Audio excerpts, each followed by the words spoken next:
मी आयोगाला जाऊन भेटलो, त्याच्याच बरोबर आयजी साहेबांना भेटलो होतो, सीपींना भेटलो, क्राईम डिपार्टमेंटला भेटलो. या अनेक लोकांना भेटल्यानंतर या सगळ्यांना आम्ही विनंती केली होती की आमच्याकडे जे पुरावे आहेत ते आम्ही तुम्हाला दिलेले आहेत. ऋषीभाऊ गांगडे इथं आहेत, तर हे सर्व पुरावे आम्ही तुम्हाला दिलेले आहेत. एफडीएचा इन्स्पेक्टरचा पेपर जो एमपीएससीच्या माध्यमातून घेतला जातो तो फुटलाय.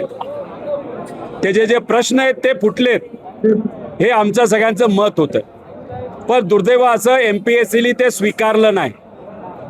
एमपीएससीला आम्ही दबाव टाकून विनंती करून इन्व्हेस्टिगेशनला तपासाला तुम्ही सुरुवात करा असं सांगितल्यानंतर त्यांनी इन्व्हेस्टिगेशन सुरू केलं. पोलीस विभागाने इन्व्हेस्टिगेशन चांगलं केले, अधिकारी चांगलेत.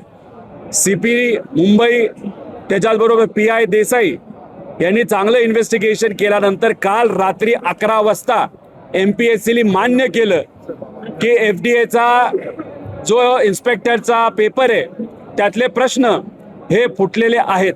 आम्हाला असं कळतंय की 3 अधिकाऱ्यांची नावं FIR मध्ये आहेत. अजून FIR आमच्यापर्यंत आलेलं नाही आणि इतर 6 लोक त्याच्यामध्ये आहेत, त्यांची नावं सुद्धा आमच्यापर्यंत आलेली नाही. आपण सगळ्यांनी एक गोष्ट जाणून घेतली पाहिजे, 1997ला एमपीएससीचा पहिल्यांदा पेपर फुटला होता PSIचा, आणि त्यावेळेसचे अध्यक्ष जे होते एमपीएससीचे, काय नाव होतं त्यांचं, कर्णिक, त्यांना जेलमध्ये टाकलं होतं. 1.5 वर्ष जेलमध्ये होते. आता विद्यार्थ्यांची मागणी, आमची सगळ्यांची मागणी आहे की एफडीएचा हा जो पेपर इन्स्पेक्टरचा फुटला, त्याचे जे प्रश्न फुटले, त्याच्याच बरोबर एक्साईजचा जो इंटरनल लेवलची परीक्षा असते त्याचं मार्किंग पॅटर्न फुटलं.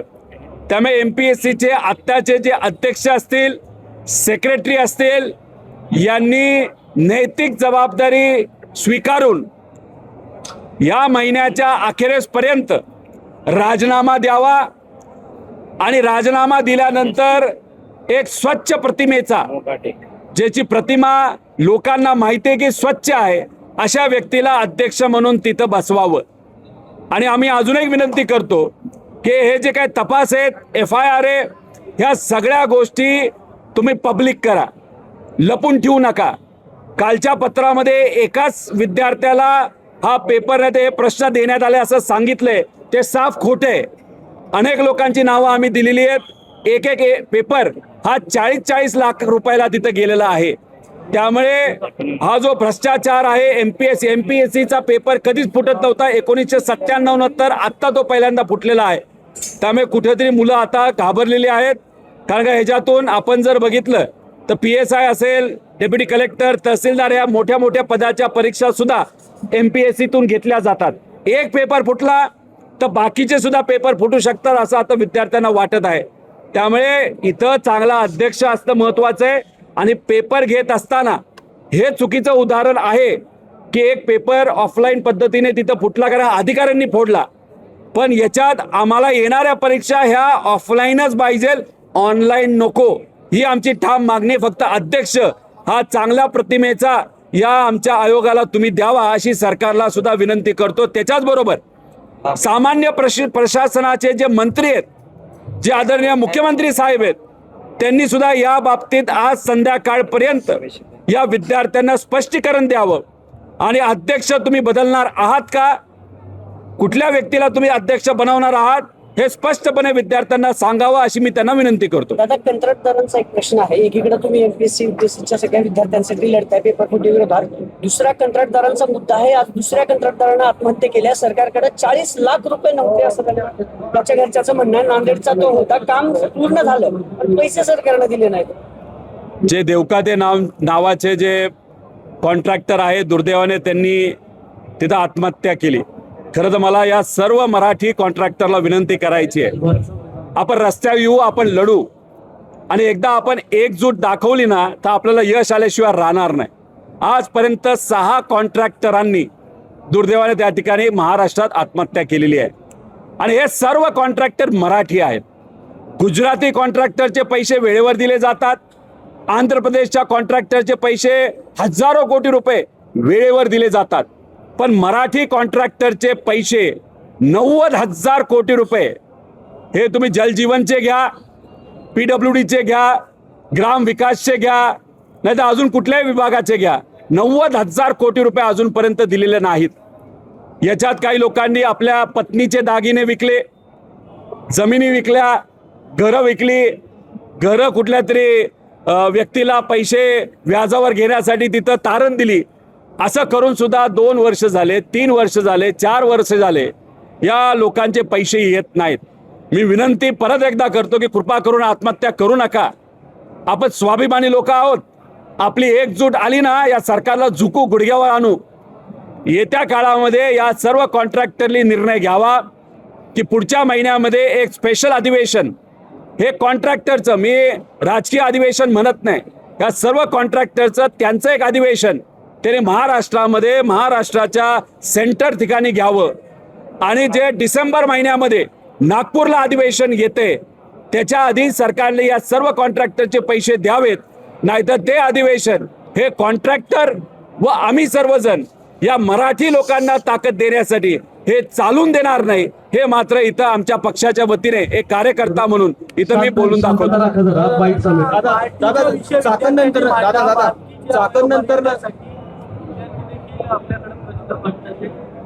नाही, बार्टी, सारथी, महाज्योती, त्याच्यावर TRT, या सगळ्या ज्या महत्वाच्या संस्था आहेत विद्यार्थ्यांच्या भवितव्यासाठी काम करणाऱ्या, याच्यामध्ये सगळ्यांनाच एक वयोगट टाकलेला आहे 30 वर्षाचं. हे मान्य नाही या विद्यार्थ्यांना.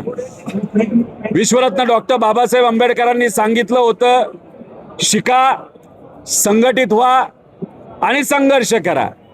आणि मग या विद्यार्थ्यांची इच्छा असेल अजून काहीतरी शिकावं, PhD करावं, डबल पोस्ट ग्रॅज्युएशन करावं, आणि सरकार याच विद्यार्थ्यांना म्हणते आम्ही वयोगटाची मर्यादा तिथं टाकतोय.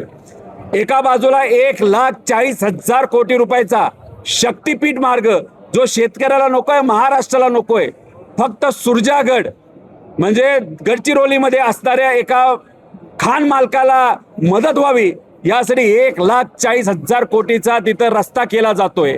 आणि त्याच्यामध्ये सुद्धा आमच्याकडे पुरावे 30,000 कोटी रुपयाचा मलिदा हा खाल्ला जाणार आहे, भ्रष्टाचार होणार आहे. तो पैसा तिकडे न वापरता या सर्व समाजाच्या जाती धर्माच्या मुलांसाठी वापरायला काय हरकत आहे? आदिवासी विद्यार्थी तिथं आंदोलन करतायत, त्यांना तिथं पाठिंबा सरकारकडनं दिला गेला पाहिजे. त्यामुळे हे सगळे जे मोठे मोठ्या संस्था आहेत, बार्टी असेल, महाज्योती असेल, सारथी असेल, अमृत असू द्या, TRT असू द्या, ह्या सर्वांना आमचा पाठिंबा. हे विद्यार्थी ज्याच्यासाठी संघर्ष करत आहेत ते योग्यच भूमिका, योग्यच मागण्यात त्यांना आमचा पाठिंबा आहे.